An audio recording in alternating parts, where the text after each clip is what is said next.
In this video, we are going to talk how to test your boards. And this is like very interesting topic because especially for like mass production, you would like to really create good tests.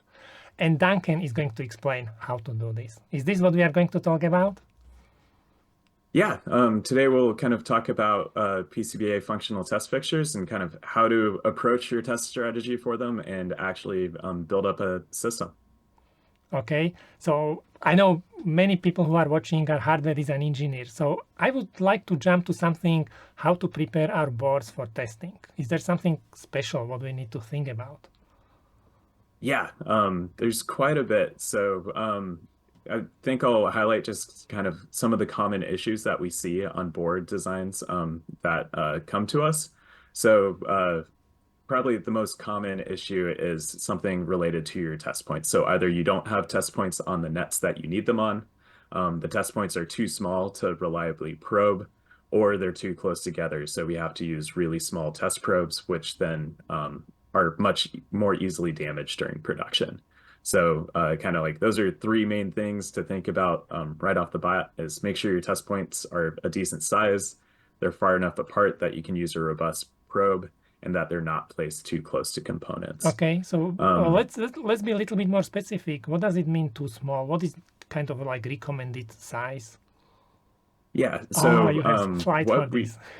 yeah, so what we recommend is having test points, if possible, 1 millimeter or greater in diameter.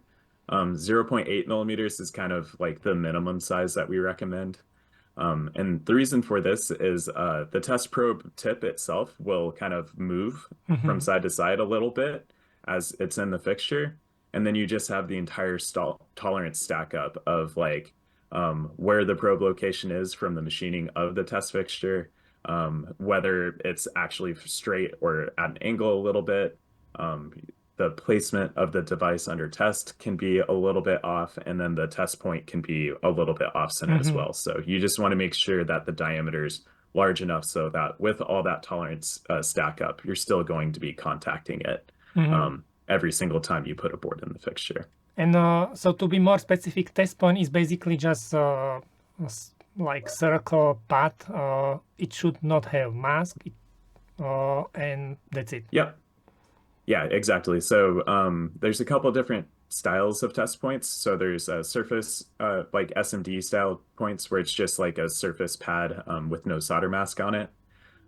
You can also probe kind of through holes. So like whether a component is actually populated in there. So in that case, you can probe the pen with like a cup-shaped probe.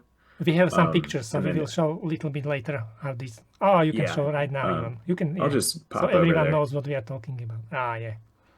Yeah, so for kind of your surface mount pads, you use typically like a spear tape or a spear-shaped probe. For contacting through holes that aren't populated, you can use this kind of star shape, which has a larger diameter, so it doesn't poke straight through the hole. And then for populated through holes, you can use kind of a cup style hole where it will kind of connect over the post that's sticking through the board. Mm-hmm. Um, you can also probe vias. You just need to make sure that the annular ring on your via is large enough so that, 0.8 millimeters or 1 millimeter in diameter, and that the via is not tinted. Mm-hmm. If it is tinted, you aren't going to make contact Yeah, with yeah, it. yeah, yeah. And the hole, or does it matter what is the hole in the via? Because I guess you would It use the doesn't, second probe for this via. yeah, typically for vias, we'll use a star-shaped probe. Like depending on the actual diameter of the hole in it, typically with vias, it's fairly small. So even these spear-shaped Mm-hmm. ones would work as well. And there's dozens, if not hundreds, of other tip styles as well. And there's some resources from probe companies. So we use Ingen a lot, and then there's also QA Tech, and they have a lot more information on selecting specific tip types. Mm-hmm. And so for everyone who never seen these probes, basically they are like in the name you'd say like pogo pins, so they are spring loaded, and maybe on the other, maybe the next slide was the one. Ah, Yeah, so this next slide, I just go Oh over yeah. the receptacle that the test probes go into. So one of the things with the Pogo Pin is the Pogo Pin's just the probe part, and then it needs to be connected electrically to your test fixture. So kind of a common mistake people make when they first make their fixtures is to like solder directly to that probe, Mm-hmm. but that probe will break at some point. Mm-hmm. It's a wear part on the fixtures, So the so you probe is want to only make the sure tip. you yeah, the tip, and then there's like a barrel Mm-hmm. part on it as well. Um, and the probes can fit inside of a receptacle, and Mm-hmm. this makes it so that it's really easy to just swap them out Mm-hmm. if they're damaged or wear out. And you don't need to worry about soldering anything. You can just pull it out, put in a new one, and it's good to go. Mm-hmm. Okay, let's go back to the uh, design stuff. Uh, so Yep. we know about this kind of test points. Is there anything else important? Yeah, so board alignment, or like how are you going to align your PCBA within the fixture is also important. Um, if you can have three or more tooling or mounting holes on it, it makes it really easy to accurately place it. In some cases, especially with devices getting smaller and smaller, you won't be able to fit that many holes, and it just makes it a little bit harder to fixture the board and make Mm-hmm. sure that it's So board alignment, located it means accurately. we need to be sure we always put the board exactly same way on the top of the pins, for example. Yep, exactly. So that it's located in the exact same spot in the fixture every Mm-hmm. single time. So if you can add a couple holes, that helps a lot. And then if you have tall components, so like anything over like 6 or 7 millimeters tall on the PCB, try and put those on the layer of the board that you're not placing your test points on. Mm-hmm. If they're on the same side as the test points, you have to put a bunch of cutouts inside of your fixture, and it can just make it a lot more difficult to design the mechanical fixture. Mm-hmm. So you already mentioned, so what is the best uh, site or best placement of these test points? Usually I just place them on the bottom side of the board, but can we talk about this a Yep. little bit? Yeah. So with your test points, you want to make sure that you just place them on a single side of the PCB. This can be either the top or the bottom. As you're designing the board, you just want them on a single layer. This allows the test fixture to only probe the device from a single side, which is much easier and less expensive than having to try and accurately place probes on both the top and bottom. But theoretically, because I've seen the test system can be from top and bottom, it's just more expensive. Yep, exactly. Yeah. And it's a pretty common thing, especially as boards are getting more complex and smaller. But if you can try and put all your test points on a single side, it'll be more straightforward and less expensive. Okay. You also mentioned we should not place them too close to each other. So what is the recommended distance between them? Yeah, so if possible, try and place them 2.54 millimeters apart or 100 Ah, mils. I see it Um, there. Yeah, right there. And I'll pop over to the test probe side again. And so this kind of corresponds with the common sizes of test probes. So these kind of come in 100 mil, 75 mil, and 50 mil variants. And those are the most common. And just as you get to the closer or the smaller spacings, the probes get smaller and smaller. So they're less rigid and more prone to failing or being damaged. And so by sticking to those higher test point spacings, you just end up with a more reliable and robust fixture. 2.54 millimeters is like the holy grail. If you can make that happen, that's great. But 1.9 is probably the most common grid size we see designers sticking to. Mm-hmm.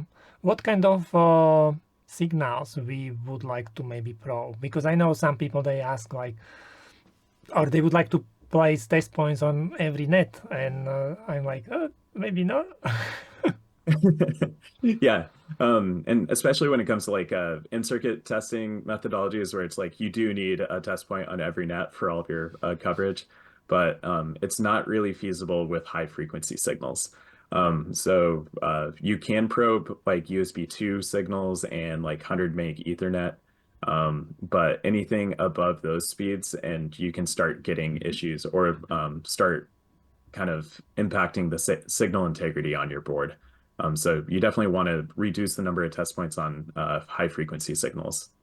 But usually these kind of signals like USB or Ethernet, you would be connecting them maybe different way, or how it is done if you have some connectors fitted and maybe you don't want to probe them from the bottom because of, for example, these high-speed issues. Yeah, so there are test plugs. Um, Let me pull up a site from Ingen real quick. And so you can actually have side activated mechanisms that'll like plug in a USB connector or like an Ethernet connector. Those are super common.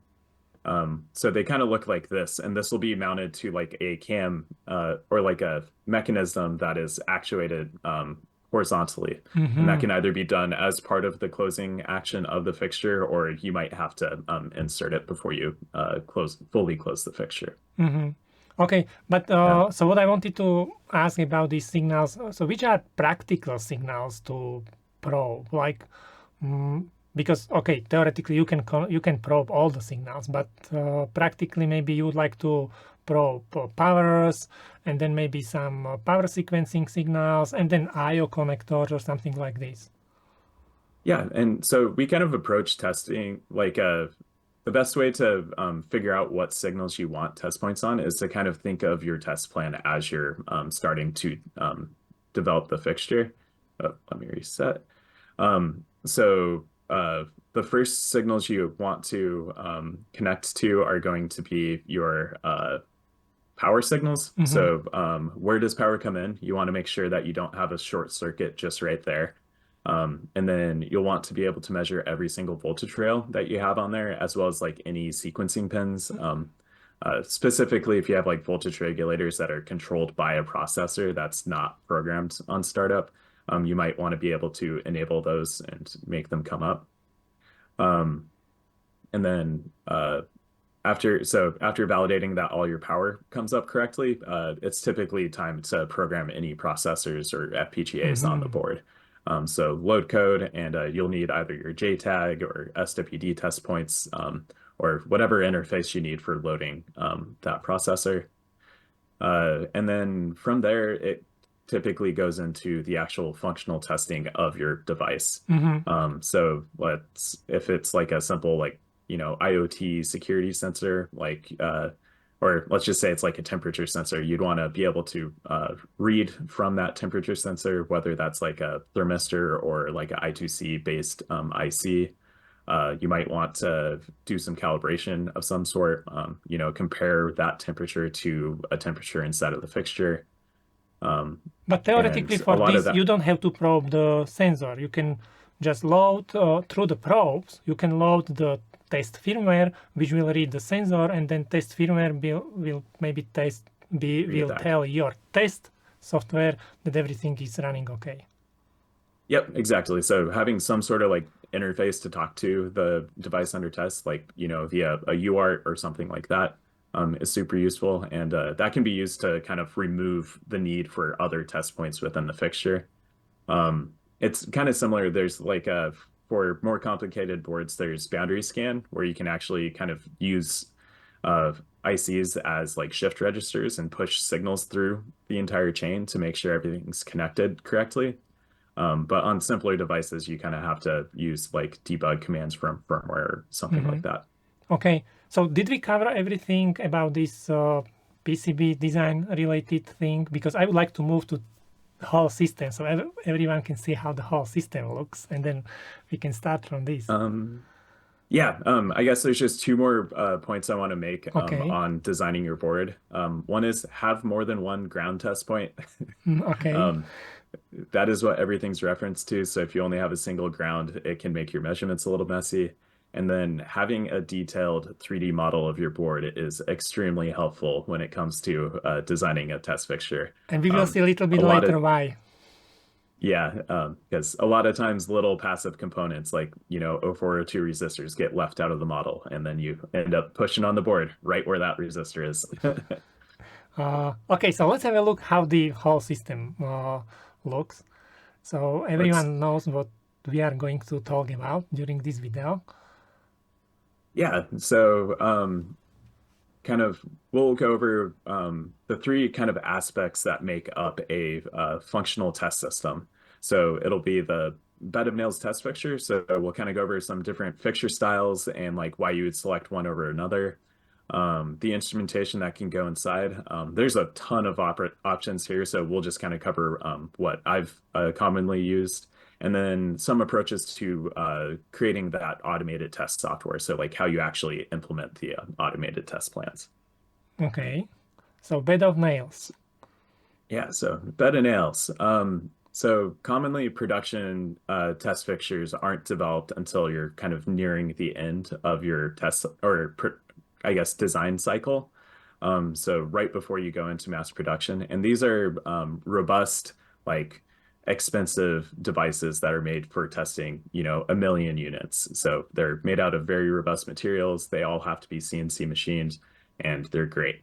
But there's also kind of like lower cost development fixtures. So we have our own series that we sell, but you can also make these yourself either by 3D printing them or buying a kit from like Robot Dig, someone like that.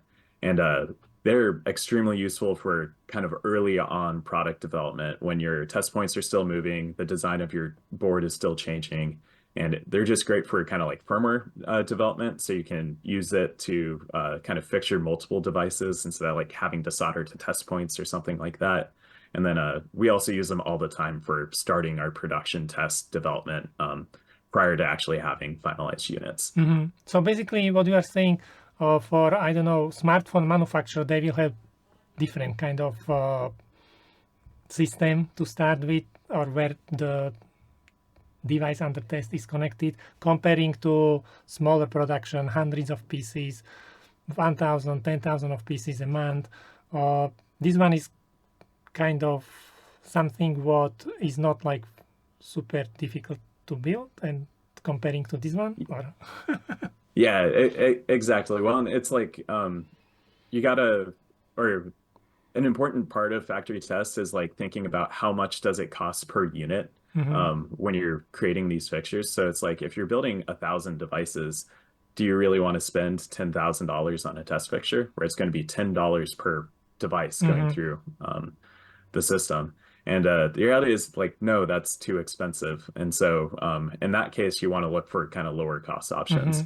And this was very much the thing. I worked for a toy company, like a robotic toy company for a while when I was first learning how to build these test systems.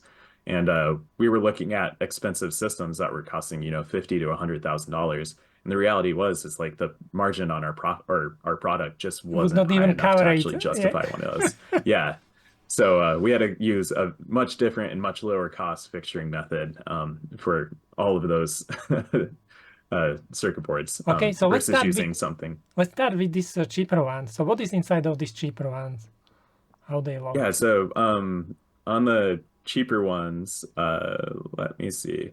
So yeah, I'll kind of go over like the three different types that I commonly see. So there's kind of these test fixture kits that you'll see a lot of images. You can find these on Robot Dig or AliExpress, and it's basically a flat pack fixture that gets shipped to you, and then you can just customize it as you need.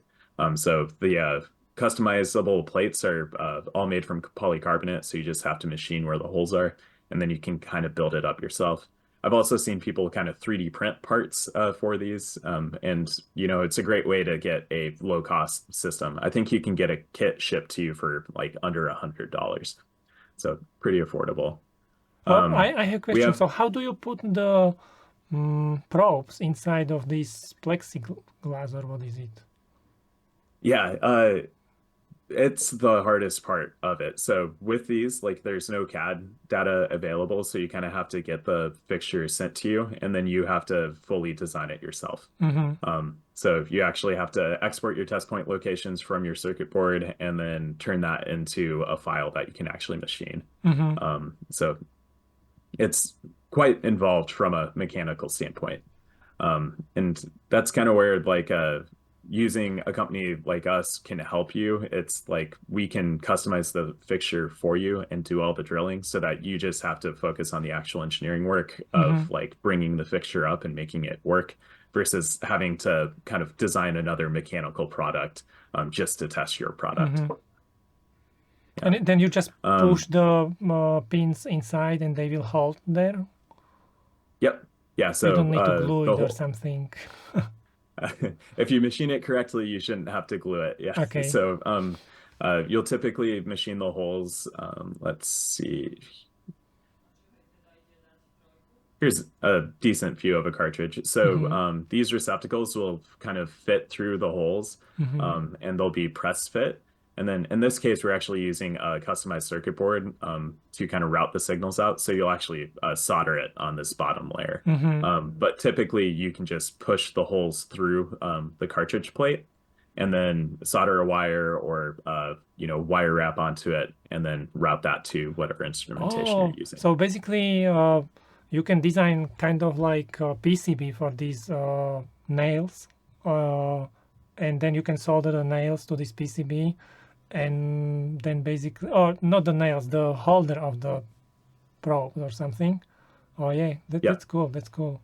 Oh, here it yeah, is. and Yeah. yeah, that's like our preferred approach. This is also known as like wireless probing in the like in-circuit test world. But with how inexpensive PCBs are and like how easy they are to design, even using like open source tools, this is our go-to Mm-hmm. approach. So we have kind of what we call the auto TPCB. So we've built some automation tools internally to kind of just route test points to common connectors. Mm-hmm. And so that's kind of our simple approach for building these boards. And then on more complicated systems where we have to do specialized testing, we'll actually build circuitry into them. So like on Mm-hmm. this right one, um, this is a board we built for testing a USB hub that we manufacture. So there's like USB load tests on it, some power supply muxing, and various other circuitry. And so Mm-hmm. this way you can kind of build a lot into the fixture instead of having to have it connect up to a big expensive rack. Mm-hmm. Okay. And so this is what you call test point carrier board, and before it was called cartridge. Cartridge is together with the plexiglass, or what is it? Yeah, so a cartridge is kind of the set of plates Mm-hmm. that is customized for your device under test. This is kind of like you have your probe plate, which is Mm-hmm. the plate that holds all the probes, and then you have your pressure plate, which is the plate that holds all the pressure pins. Mm-hmm. And So this is those two important. Mm-hmm. plates, yeah, those two plates will kind of sandwich your device under test. And so the probes have springs on them, and then the pressure plate is static. And so as that closes, it'll push the board down against those spring-loaded probes. And I noticed Um, on this top plate you have like multiple points which are used to press your board. It's not only like one point. yeah, one of the really important things is circuit boards, like while they're made from FR4 and seem kind of stiff, like they can flex a lot, especially when you're pushing up on the board with all these spring probes. So you want to make sure that you spread out pressure pins so that the board is completely flat when it's pressed into the fixture, or else you can put some stress on the board, which can damage it or Mm-hmm. damage components on it. A really common failure mode is if you have like a BGA component, like a ball grid array component.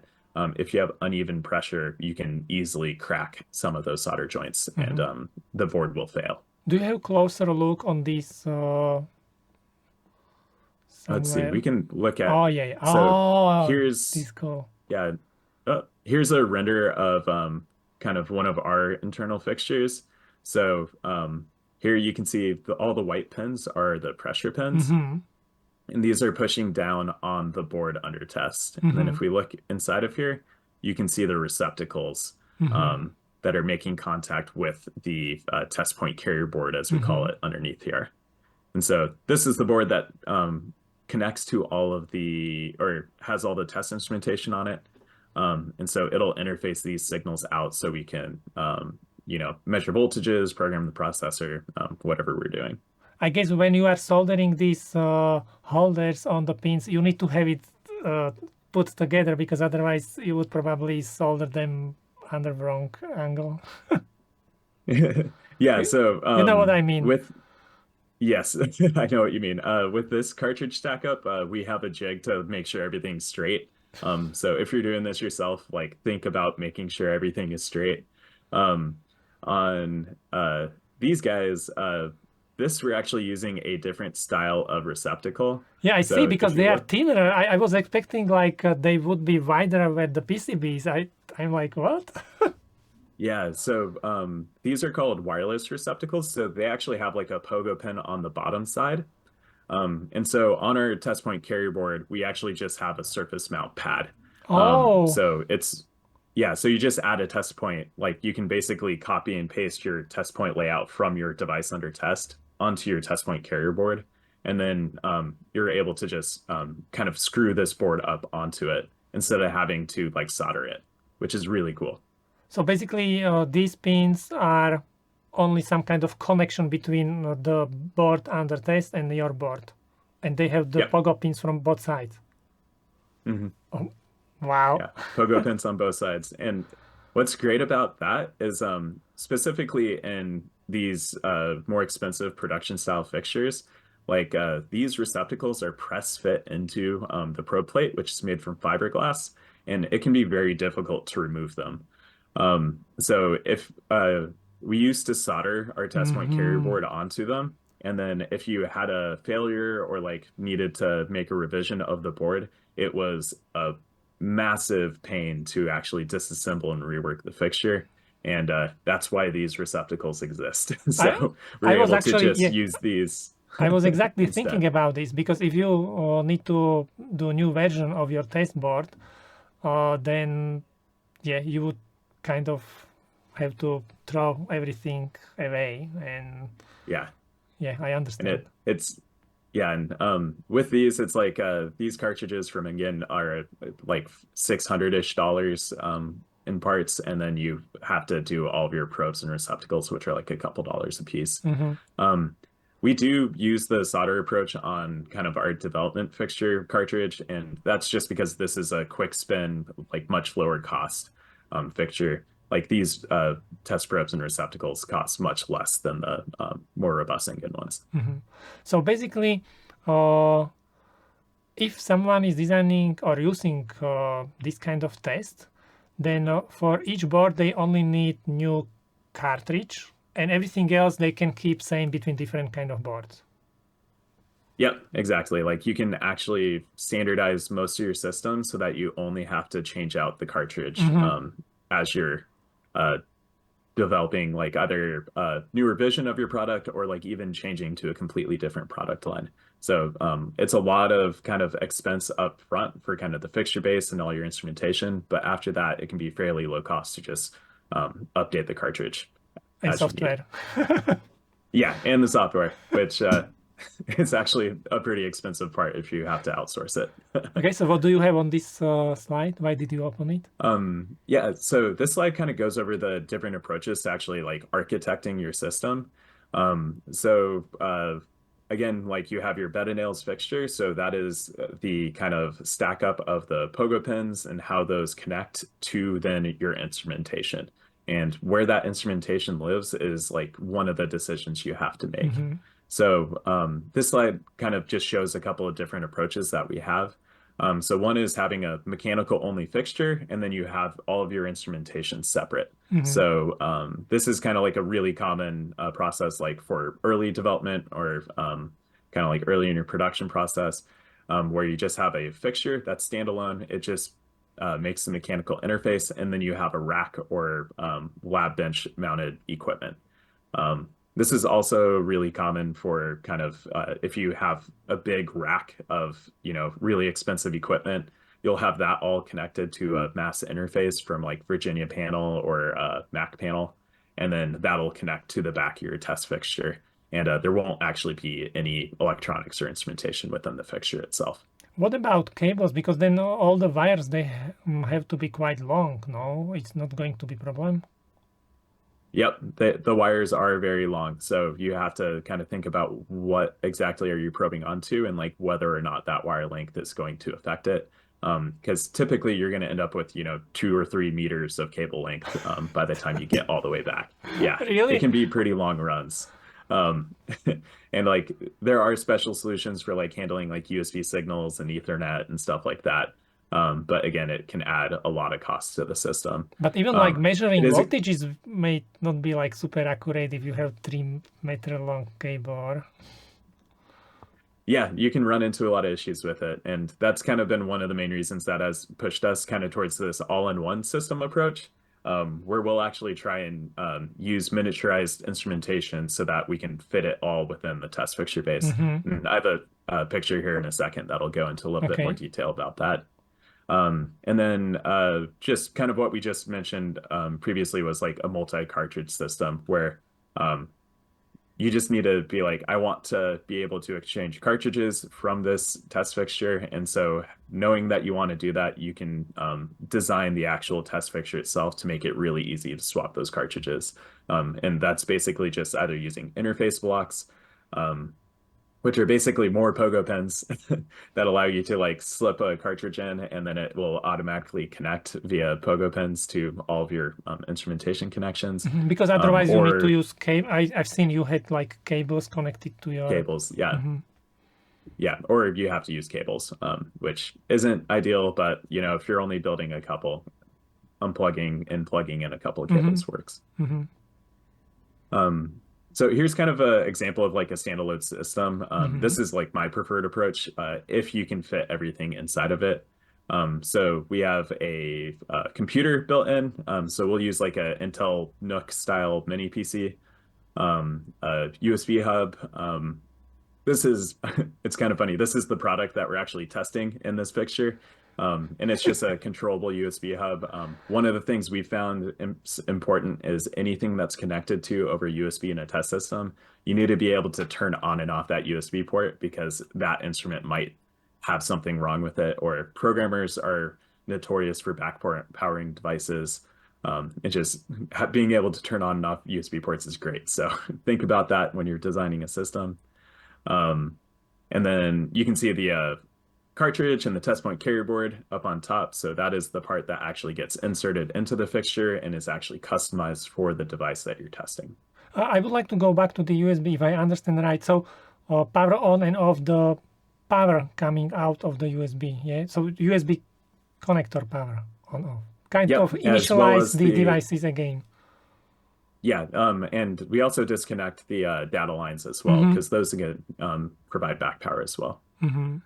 Okay. When we are looking at this one, I I think I read somewhere that this kind of that you may need to be careful about what kind of cage or what is it you select, because maybe you don't want the pins going under angle touching your board, but like going directly from the top.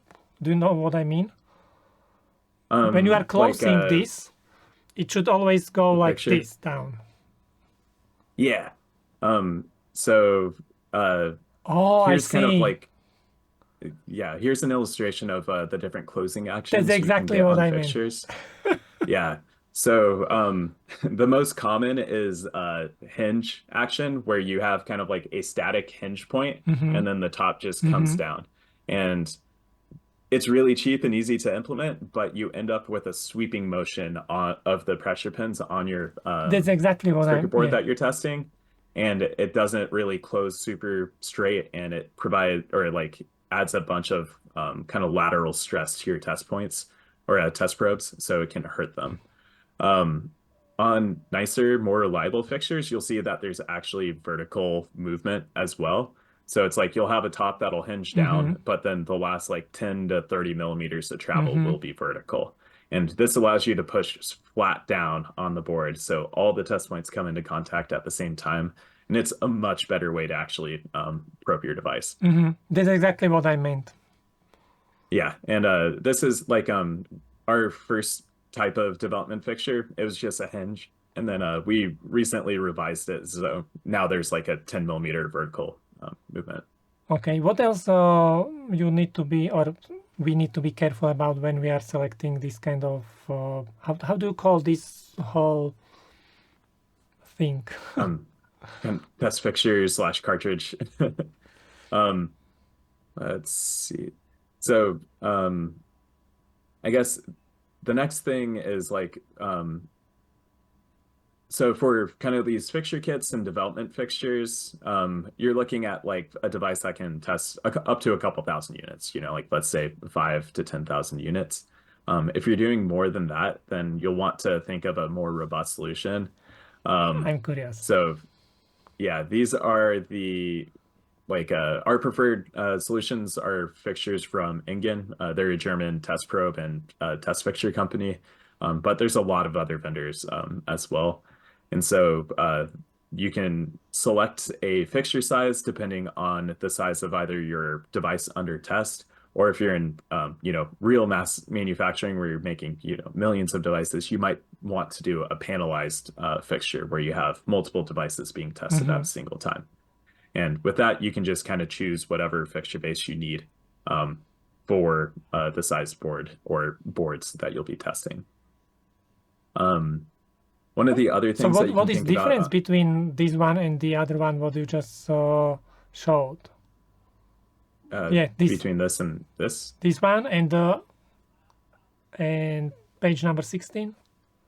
and page number 16. Yeah, this one. Yeah, so the main difference is this is a fixture that is kind of made out of mostly plastic. So it's like machined out of Delrin and acrylic. It works for thousands of cycles, but it's not really designed to, it's not made out of metal. It's not designed to last, years on the manufacturing Hmm. floor. So basically, it's So the frame itself is kind of low quality. yeah, it's lower quality than the Ingen ones for sure. Hmm. Um, and I mean, the biggest delta you have again is like cost. So it's like the plastic one is much cheaper than Hmm. the kind of Ingen fixtures. Hmm. Um, when you get to kind of like the production level fixtures as well, you get some other options that come up. So one is the cartridge type. So they have these exchangeable cartridges and Hmm. they have different versions of them according to your exact requirements. One that we've seen pretty common, especially now with like the prevalence of kind of like radio connected devices, is RF shielded cartridges. So this will actually be like a shielded, like anechoic chamber-esque enclosure where there's, well, not anechoic, but it's a shielded cartridge that will kind of help isolate the device you're testing. So it's much easier to actually figure out what your output radio power and frequency is versus trying to test on a factory floor where, Hmm. it's just awash with everything. Um, so we've seen these be used quite often for kind of validating that a radio is correctly assembled. I had no idea something like this exists. Okay, and the Yeah. 22, yeah, page 22. These are for Yeah. smartphones? Yeah, exactly. So then when you get to your super high quantity tests, you can actually get inline test systems. So these will just kind of bolt on to the end of the SMT line. And as boards kind of flow down, they'll run through them. Um, How does it I've work? never worked on any of these. I've never worked on a product that's been that high a volume. So I don't know too much experience other than seeing them at factories. So how do they probe the PCBs? It'll be like a customized cartridge that goes inside of it. They're typically vacuum actuated. So instead of like having like some sort of mechanical mechanism, it'll be like either pneumatic or vacuum. And then they can probe from both the top and bottom typically, So just depending the on, board will go in and then it automatically closes inside of cartridge and then okay. yep. And then it'll run the tests. And then when it's done, it will spit it out, typically to some sort of like palletizer where it'll, let the board continue going. If it passes, if it fails, it'll spit it off into a rework stack. Hmm. So basically difference is the tests what we were talking about before. Usually you need to have a person who will change the boards, but this one Mhm. will be like fully automatic. Yep, Hmm. exactly. Hmm. Like one thing I've mostly been seeing this at trade shows lately is with these mechanical fixtures, they are creating solutions to help automate them. So it's like you kind of get this like lower cost stepping stone where you can integrate an opener to the fixture. So they have either electronic or pneumatic openers where you can send a signal to it and it'll open or Mm-hmm. close the fixture base. And then you can use a robotic arm like a cobot or something to go and pick the board out, put it somewhere, and then insert the new one, which Nice. again, it's really cool seeing. I'm not sure how easy it is to actually implement. I've never had to implement one, but I really want to get a cobot to start messing around with it. Okay. Is there anything else about these cartridges and the whole system what we should talk about? I think that's mostly it. I guess just and to summarize again is kind of think about like the price point that you can hit and just realize like, with the lower cost systems, you're going to spend a lot more time doing the design of it. But the higher cost ones, sometimes don't make sense from a like per unit Mm-hmm. economics. So just kind of like figure out what fits best for your specific product and the volumes that you're going to be Mm-hmm. manufacturing. Can we be a little bit more specific? Because I know a company once approached me and they told me uh, they will create this kind of test system for $1,000. Like send us your board or upload your board to a website, Mhm. and then we will send you back this box with all the pins and probes and All the everything for parts. $1,000 or something like this. So is this like kind of pricing for these cheap things? Yeah, so that $1,000 pricing is very much where our development fixtures are. So it's like if we have on our website, you can submit a quote request where you send over your board files, and then we will machine or design, machine, and assemble a fixture and ship it back to you. And so like that's kind of the price point for like a custom design fixture. If you're doing the design yourself, you can do it for a lower cost. But again, you're doing the actual engineering yourself. So what exactly people will get for this, like around $1,000? So it'll be a customized fixture, one of the development series fixtures from us specifically, but there are some other companies that do this as well. So So, this would be a device that's capable of testing like a couple thousand units. but what does it include? I mean, there will be the cartridge, there will be this system, and then there will be a board Yeah. with connectors or something. Yeah, so it would be a fixture plus a cartridge. So Mm-hmm. this would have the kind of probe plate and pressure plate that are customized, as well as the test probes and receptacles and pressure pins. So everything needed to fixture your device. Mm-hmm. Um, uh, the test point carrier board cartridges are typically a little bit more expensive Mm-hmm. since there's it's not a fully automated process yet, but we are trying to get those down to the $1,000 price point as Mm-hmm. well. So the cheapest one, people would need to wire up by themselves. Yeah, But correct. the And pogo so pins will be already fitted.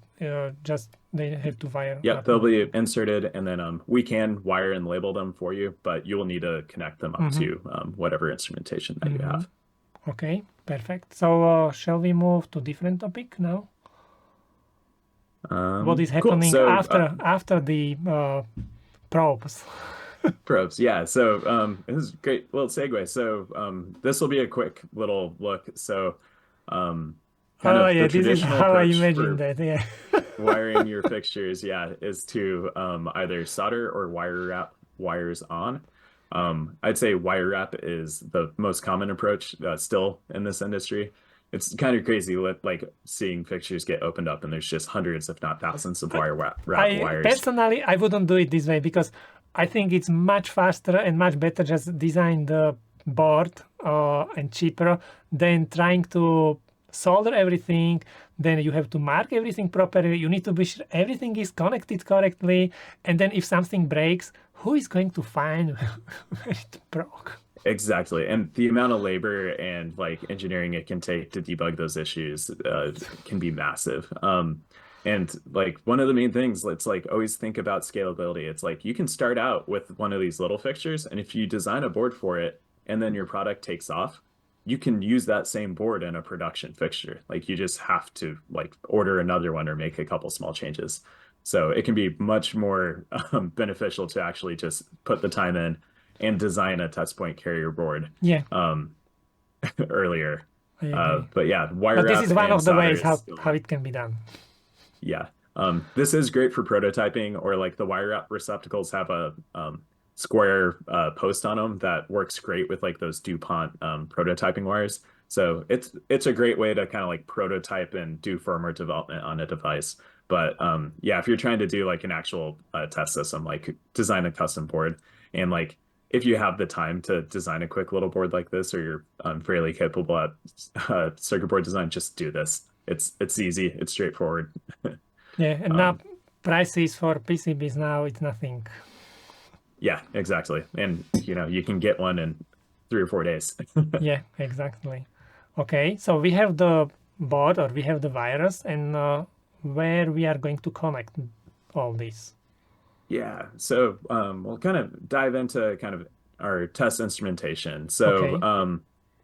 we there's a whole bunch of options when it comes to instrumentation. So everything from the super expensive kind of PXI lines. So these are available from like National Instruments and Keysight. You can buy specialized cards that do exactly what you want to do. So whether that's, you know, analog multiplexers or RF measurements or power supplies, you can buy a card to do whatever you want. Um, the main trade-off though is that it is quite pricey. Like you can easily spend 30, 40, $50,000 on one of these devices. Mm-hmm. And so these will typically get mounted into a rack with then like a mass interconnect that gives you a single cable that you can hook up to your test fixture base.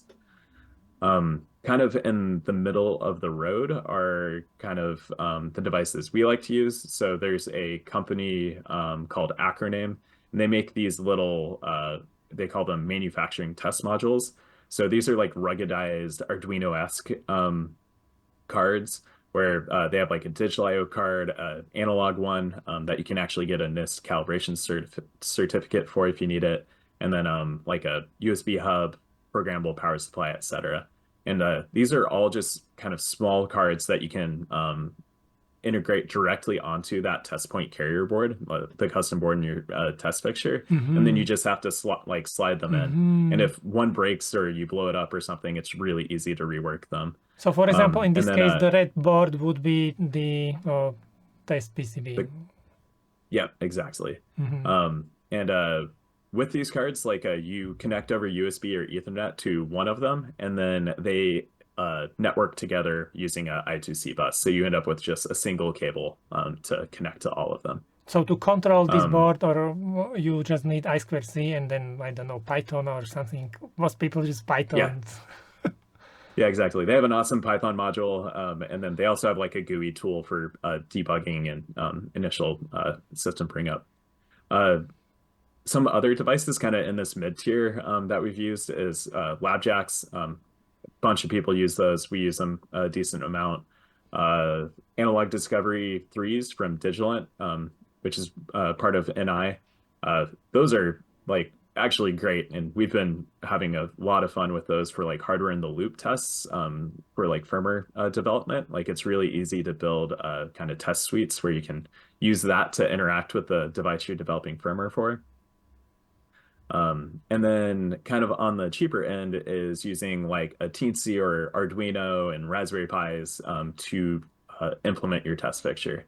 And they totally work. The one main thing to think about is what's going to happen when a failure actually occurs on your board. So you can take these devices, but you need to make sure you actually harden them. So specifically overcurrent protection and over voltage protection on the I/O pins. Mm-hmm. If you So don't basically, have that, if on the board what you are testing, if there is a fault which can kind of damage this kind of board, yeah. For example, there is a higher yep, voltage or something, and it will damage this board. Mm-hmm. yeah, exactly. And it can blow things up and then just be painful to debug and figure out, especially if it was like a fault that like just kind of messed up input where, you know, it's still marginal, but Mm-hmm. those are always hard to So test. the boards in the middle, they are kind of they also have all the kind of protection, so they will not get so easily damaged. Yeah, they're usually harder to blow up. I know, like, just with my experience with the Acroname modules, like I've the only time I blew them up was when I was completely over voltaging them, like Mm-hmm. connecting up 48 volts instead of when they maxed out at like 20. So Mm-hmm. that was my bad. Mm-hmm. How Um, the most expensive devices communicate? How do you talk to them? Is there like some kind of special protocol or? yeah, so not super familiar with them, but the ones I have used in the past, there's like a controller integrated inside of it, so like a an actual PC, so like some sort of like Intel processor typically, and then there's a PCIe bus on the back that all these cards slot into, so that they communicate using I believe it's like a PCIe based PXI protocol, but Mm-hmm. And then again, I'm not super familiar with it. you write your Go ahead. test software on the PC which is inside. Yeah, so you can control it directly from the PC integrated Mm-hmm. in the system. Mm-hmm. And you can typically also connect over Ethernet to it. Mm-hmm. Okay. Okay. So we have Um, connected our virus to these boards. What is happening next? yeah. Um, Oh, we need to talk a little bit more about these boards. What kind of boards we need, I guess. That's what is here. yeah. Well, yeah, and I'll just cover a couple more ones that we typically use. And again, like we kind of focus on kind of commercial slash industrial products where it's like, we don't need super fancy test equipment for these. Again, we're going for, a budget conscious test system. So for power supplies, I love using Rigol programmable power supplies, really easy to control over USB. Sega J-Link programmers for the most part. Signal Hound has been awesome for like spectrum analyzers and signal generators for RF testing. Um, and then the Bunyo Nova is also a great little tool for talking kind of protocols. So like SPI, UART, I2C. Good tips because I didn't know like I know Binho because I think I talked to someone from this company. Oh, I think they very often you can find them on exhibition together with PC Byte or something because the company which does the probes, I think they work together. Yeah, And yeah. I think they talk quite a bit. Yeah. And yeah, then Rigo, everyone I think knows Rigo. I didn't know you can actually use, for example, Python or something to switch on and switch off and set the power supplies. Is it like special power supply or you can buy like kind of any kind of Rigo power supply and you can control it over USB? yeah. So it's like the DP800 and DP900 series are what we typically use. The 700 series is also controllable over serial, so you can get like a adapter. But we use the DP800s or 900s all the time. And And when then you are building on this kind of system, then you can like deliver everything together in one box. Okay. And you can yep, also write the software and everything if someone needs. yep, exactly. So we'll actually develop the software as well, which is kind of like our next step on this path. And Okay. so We have the kind of go hardware. through. Yeah. So we have our fixture, we have our instruments, and then now how do we actually implement the automated system? And so there's kind of three aspects of the test software when you think about it. So you have your actual test plan. So that is like the test cases and the order that the test cases are being run for your device. You have the test runner or sequencer, which is the application that the operator will actually interact with at the factory for running the tests. And then you also have all of your kind of like data and support and debug for supporting. I guess we'll just call it the support aspect of the Okay. software. So with test frameworks, there's quite a few different ones that are available. LabVIEW is probably the most common paid um, one that there is. It's from National Instruments. You'll see it everywhere. It's like a graphical programming thing that I personally don't enjoy. Um, I know there's also Pathway from Keysight. And then from the open source world, there's quite a few different ones that are pretty common. So there's Robot Framework, which I've been seeing almost like I see it all over the place now. OpenTap, which I know they work with Keysight quite a bit. And then Google also has the Open HTF or Open Hardware Test Framework That's not a officially supported project, but it's up on GitHub and quite a few people use it. At FixtureFab, I'm a big Python guy. It's really easy for implementing or automating and talking to equipment with Python, and we've just built our kind of test around PyTest, Hmm. which is a testing module. So what Has are the a lot of different support. differences? Like one is like it has nice GUI and the other one is text-based, or what are the differences? Yeah, so LabVIEW is GUI based, so it's like drag and drop programming. Robot Framework and PyTest both kind of use Python, but Robot Framework's kind of more of a behavior-driven development environment where you kind of describe what you're testing, and then that list of keywords ties into a Python module for actually implementing the tests. Um, OpenTap, I've never actually used it, so not very familiar with it. And then OpenHTF is actually a Python-based system as well.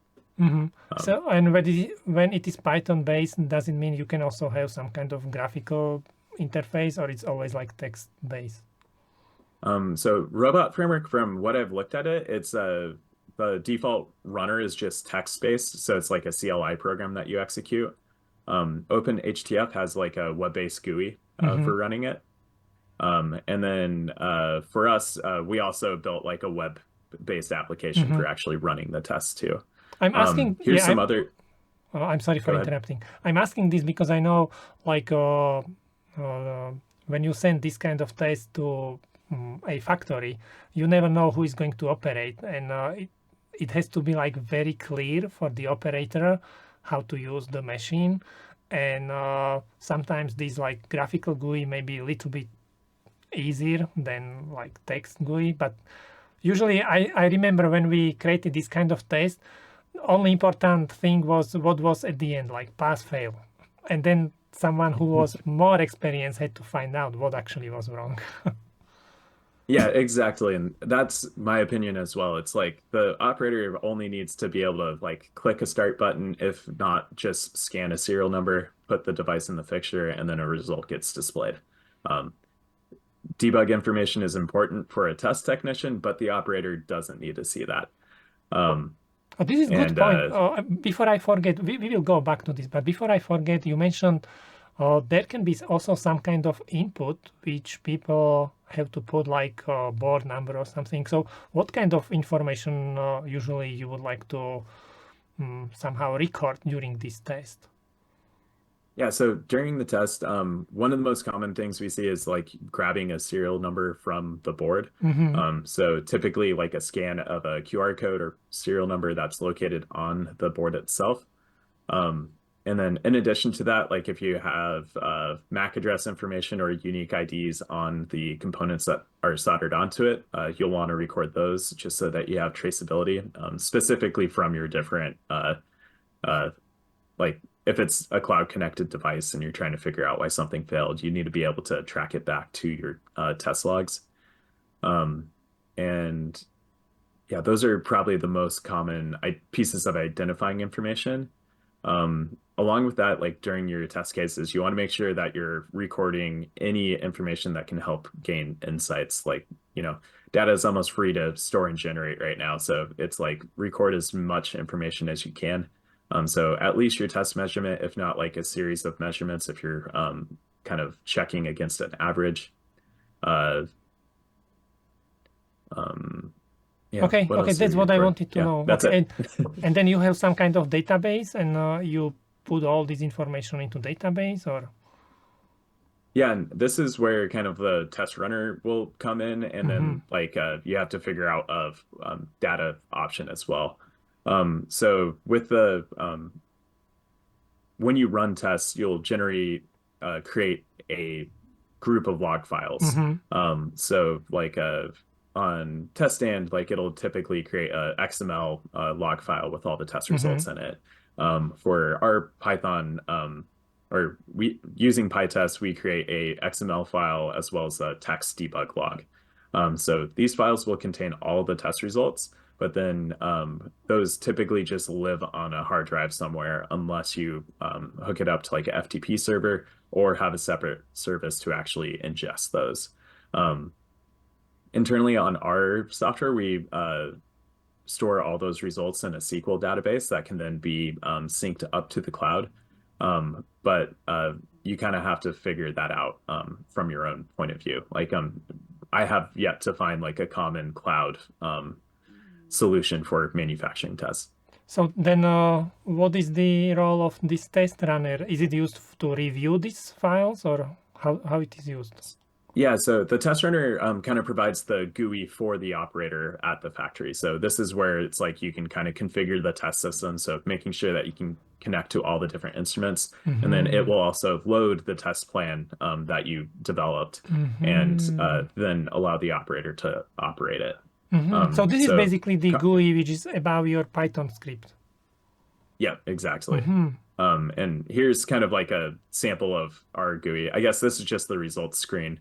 But there's a run and cancel button on the actual running view, and then that will kind of trigger a new test every single time. And the main thing is like, very straightforward. You just want to see pass fail information. And then we do have a test with or a little table with the different test results on it. So if a failure occurs, you can at least see where that failure happened. If you want to see additional information, you can click on it and it'll expand. But for the most part, you want to keep things super simple for the standard operating of it. But if you can provide some more detail, if a technician required or asked for it, that's helpful. By the way, this is I find this kind of funny because sometimes people think, "Oh, I design my board and it's so complex," and then you are like, "You design the board," but then someone has to design also this kind of like test system. It's like project itself. You have to write software for this. You have to build hardware. It's like your Yeah. board is nice, but I, it's I only always call test fixtures like the product that needs or the product that tests the product. yeah, And exactly. yeah, it's a whole world and there's a lot of effort that goes into them. It's like to have a smooth running production line, test is a key part of it. And it can take a lot of effort to actually get a decent test process implemented. And some people underestimate this. They have no idea how helpful it can be if you can send something like this to production and they can immediately fix the boards, because this is one of the biggest problems. If you only ask a company to manufacture the board, they will send you the board and then you have to fix all the problems by yourself. They should fix it in the factory. So this kind of Yep. system can help a lot, and it can save a lot of money and a lot of time to company. Yeah, exactly. And like this is one of the kind of slides I use to illustrate this all the time is like if you can detect problems at the bare board or at the board assembly level at the board assembly house, they can fix all these issues Yeah, and do the rework exactly. and do the retesting. They don't have to ship the board to you. You don't have to deal with it. You don't have to ship the board back. It's great, the most cost-effective method. It's also why like you should think about subassembly test as well, because that is more expensive than bare board or the board assembly, but still less than if you think about cell phones, they're all glued together. It's like if it's fully put together, you have to completely disassemble it to fix anything, and that's extremely expensive. Yeah, I agree. Um, yeah, Okay, so so kind of along with the database portion or the data from the tests. So it's like try and get that hooked up to a database if you can. There are like we just use AWS or Google Cloud depending on our customer and just have a script that checks to see if we have network access, and if we do, we'll upload data to it. That's another thing that's been pretty interesting. Like working with a bunch of different contract manufacturers is network access is always a little contentious. So it's like when we kind of demonstrate why having network access is helpful for us debugging the systems, like they'll typically give it to us. But having network access inside of the factory, like a bunch of people don't like providing that still, just from a security point of view. Um, for our system, again, our test runner is like a web application that executes Python scripts. And so we use a kind of IoT device management platform called Bolina, which is great. They have like an entire cloud dashboard, so you can actually just log in, manage pushing updates to all of your test fixtures, do some remote debugging, grab test results, all of that. So like having some sort of remote access has been great because we don't have to go and visit our, the various clients that we work with. And then also having like some sort of automated deployment process. So it's like when you make a update to the test plan, even if it's just changing your test limits on like a voltage test, having some sort of automated release tagging so you can actually trace back those changes is super important. Um, One of the things we've kind of been going back and forth on as we work on this is like, where should test limits get set and where that source of truth should be. And I still think like that needs to be a well documented process where, there's like a engineering change orders, some other sort of documentation that indicates the change was made. If technicians can change values on the factory floor, they might just change values on the factory floor and not let you know. Doesn't happen all the time, but have seen it happen, and it can be hard to track if you And don't have some sort of everything traceability. pass and Yeah. I mean, one of my favorite things was when I was working at that toy company again, where we had a manual LED test where an operator had to hit a pass button or a fail button. And, like we went back to visit the factory, and the fail button was just ripped off the fixture, and we're like, ah. okay. I would like to point out one more thing Mhm. that, and we already mentioned this, that during this test procedure, maybe uh, we would like to have also some kind of special firmware for our board to load for the testing. And so the whole test procedure, it's not only like probing the signals, but it's also like uploading the firmware, setting up MAC addresses maybe. Then after the test is done, removing the firmware and putting there the proper firmware for the board. Or did I forget something, or is this something what we should mention? Yeah. So yeah, kind of just glossed over that aspect. But so one of the important things when you're building out your system is you need to program your processor. So have a programmer of some sort. We use Sager JLinks all the time. There's also other production options too. And then having some method to talk with the device under test. So sometimes you can use the actual application firmware, like so the production firmware for this, if there is some sort of API implemented in it. This is super common with like think about devices that will like go in a car where it talks over CAN or something like that. We'll typically be able to just hook up some sort of USB to CAN Mm-hmm. device and use that to communicate with the device under test. UART is super common as well. So we use FTDI chips all the time for implementing that. Um, and then as far as like test versus production firmware goes, if you can have it all within a single firmware image, that's definitely preferable. It just reduces having to load firmware twice. And then that helps your cycle time on the fixtures, especially if it's a processor that takes 30 seconds to a minute to load. Um, to kind of identify what if or we've seen ways to implement like special test modes where it's like if you have a spare IO pin on the Mm-hmm. processor and that gets pulled down to ground, it like goes into a special mode. That's super helpful. Um, Yeah, but having some method to communicate it, whether that is UART or I2C, CAN, whatever kind of interface is available on the device is super helpful. Are there some kind of special things what can't be really connected through the probes, like SD card or maybe power jack or something like this? Because power, you need some kind of like uh, high power, maybe higher currents or something. Maybe you don't want to use the probes for this. How this is done? Yeah, so let's see here.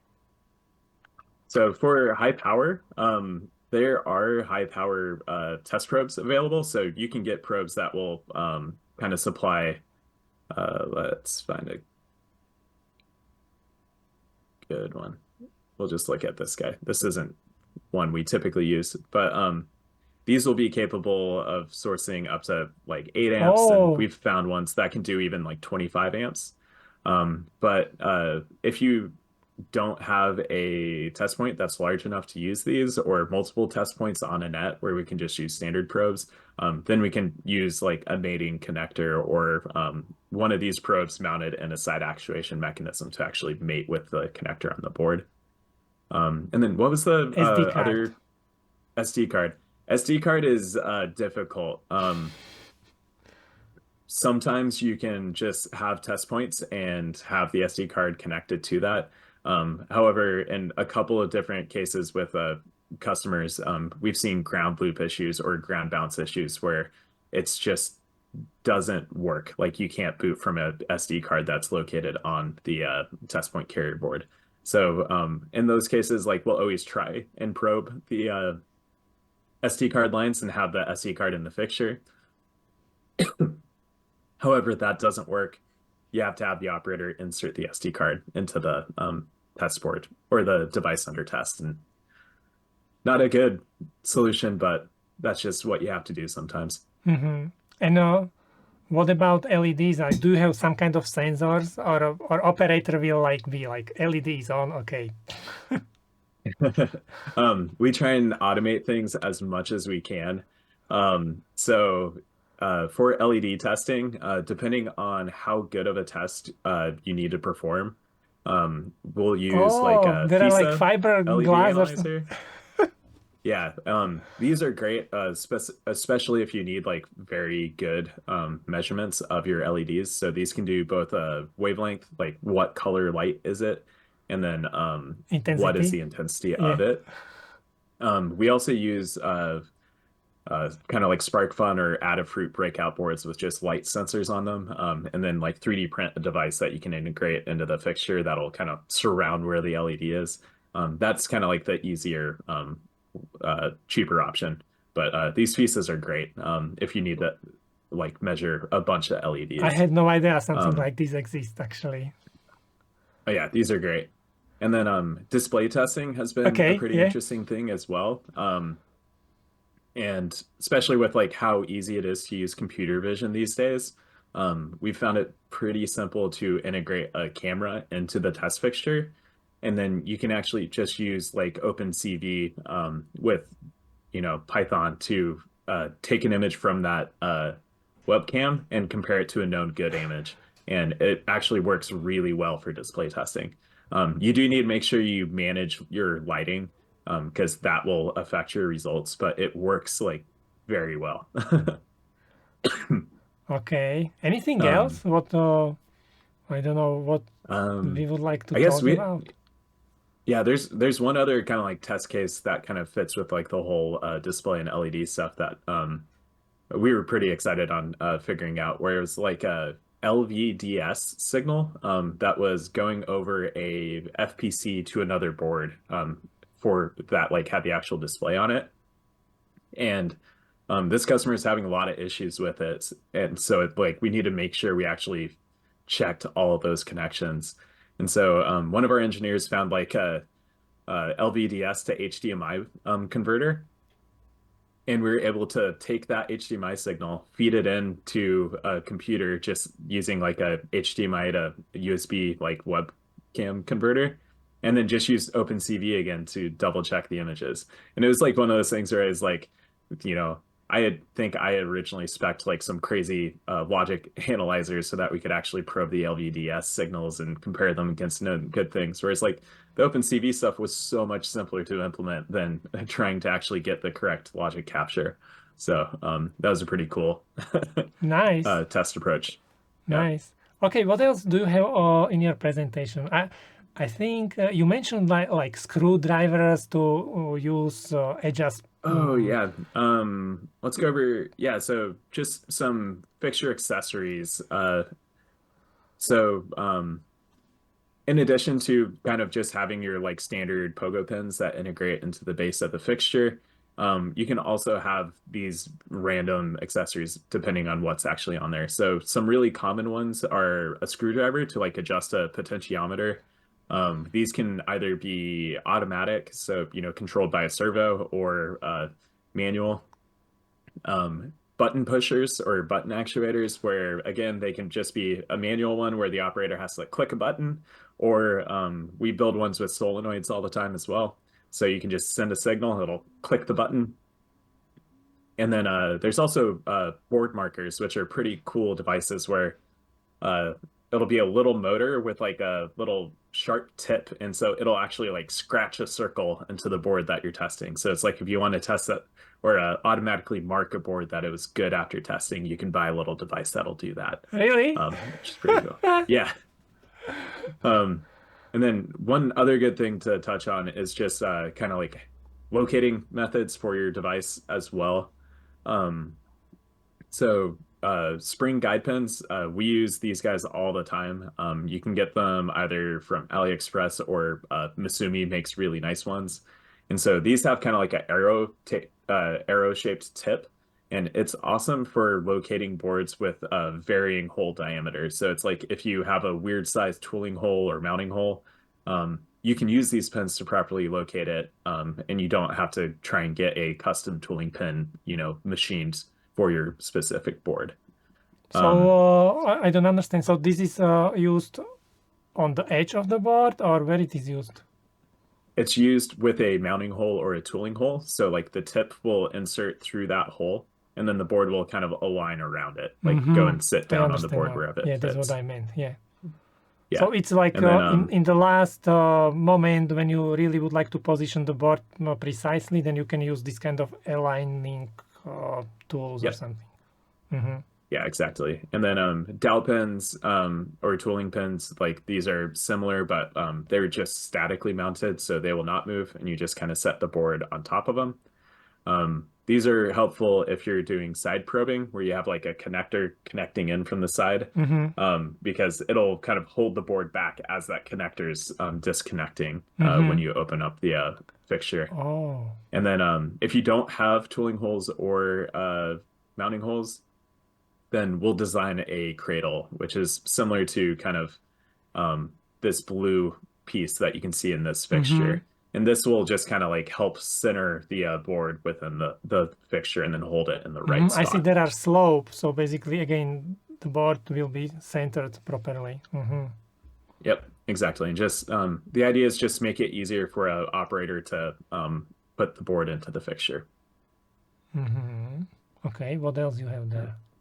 I think there's only one other thing, just to kind of go over like what's happening on kind of your test runner and like test running software. Specifically, if you're thinking of implementing your own one, there's a bunch of work in the front end. So this is the actual user interface that shows the different views to the operator. You need to have some sort of user management, not necessary all the time, but definitely a good thing to have, specifically like password protecting configuration changes, having some sort of debug troubleshooting mode, being able to connect to printers. For our internal board that we test, we print out serial number labels after the board has been tested. Wow. Yeah, it was more of a feature we wanted to get working, so that's why we did it. There's a web or like an API backend that manages all the data storage and the actual report generation and fixture access. So it knows when a test is running, when a test is finished, if the fixture has been opened. We have a PyTest plugin, so that's how we integrate with the test suite. And that allows us to kind of develop with Python and just run it on a terminal, using a command line for initial development, which is easy for a software developer. But then it allows us to just take that script and deploy it on our test fixtures for the operator to use the GUI. And then yeah, go ahead. and then there's the data side of this. And so this is still kind of like an early thing for us to be working on, but it's like making sure all of your test data gets captured and then pushed up to some sort of central repository. Again, that could be anything from a FTP transfer so that you just are getting all your log files in a single spot, but preferably some sort of database that you can then hook up reporting tools to.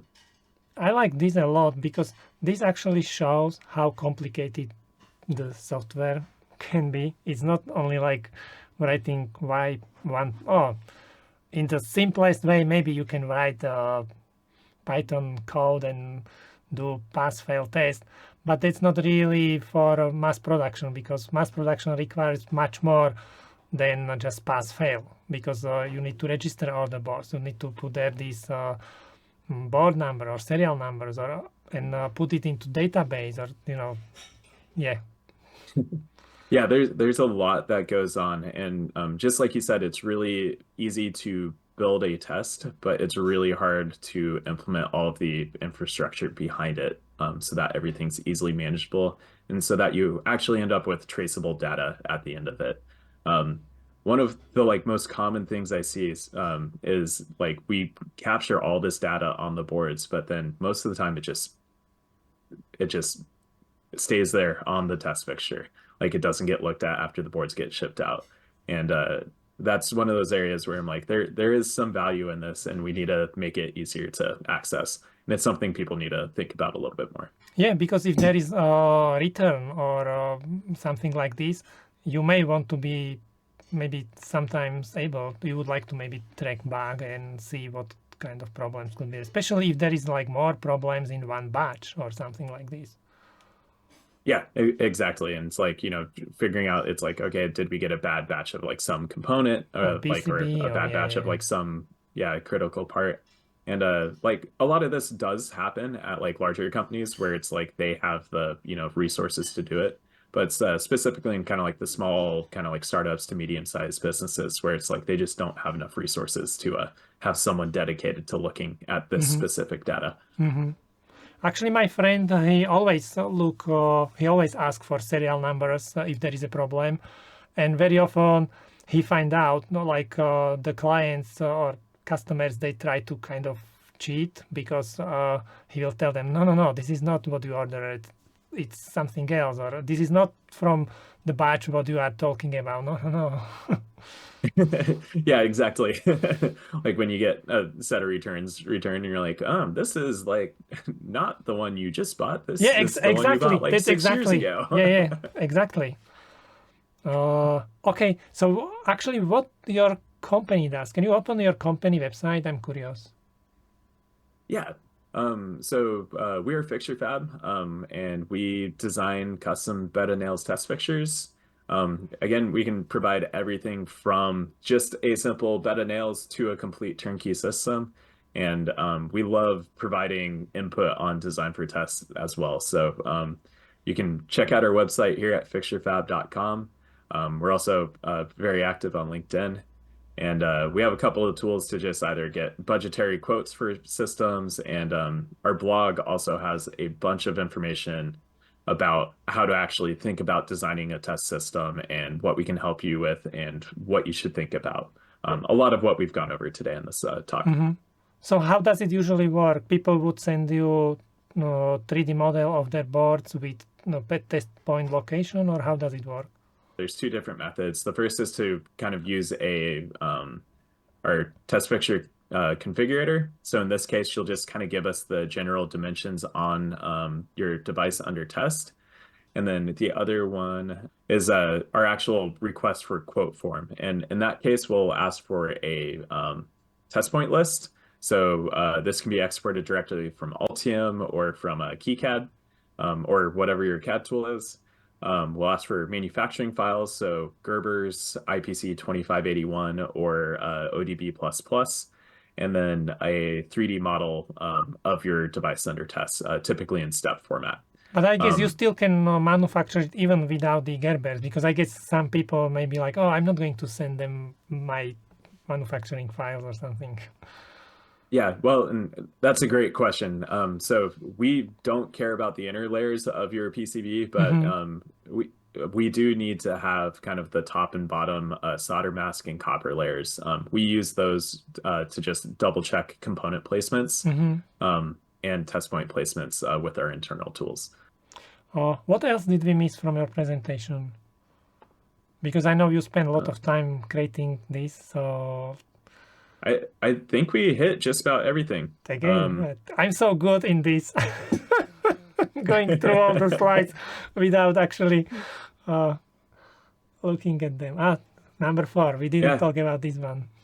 Yeah, I think this is the only slide we haven't really touched on. And this one just kind of highlights what you want to test on a board. So again, like when you're developing your test plan, think about it from a functional aspect, specifically for developing functional tests, where it's like you don't need to validate that every single resistor is on the board.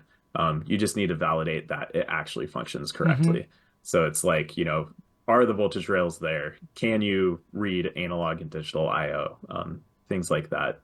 A common one we'll see, it's like, measure your rise time of an I2C bus or something like that, I2C signal. And that to me is a engineering validation test, not a production test.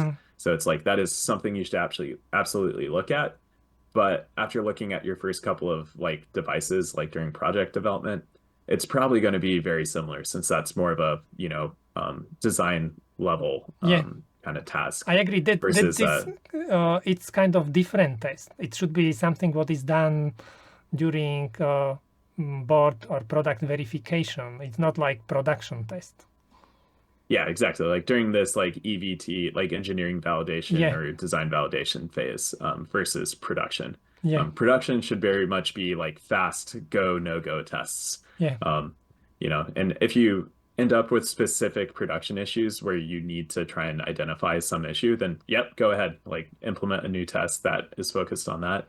But definitely try and keep them as simple as possible, just to help improve your yields. Okay, go the next one. We see next one. Yeah, all of them, I think. Yeah, I think we are there. Thank you so much, Duncan. This was very interesting. I learned a couple of new things about the LEDs. I had no idea there is a device which can probe the LEDs and tell you the color and also intensity. It was very interesting. And also, I didn't know, for example, about the special pins which have the pogo pins or tips from the top and also bottom. This was very interesting. Yeah, now I have idea how much it can cost. I know there are companies what can do it for good price, because some people may think $1,000, but if you have to do it all by yourself, or if your engineers have to do it, they can work on new product or your product.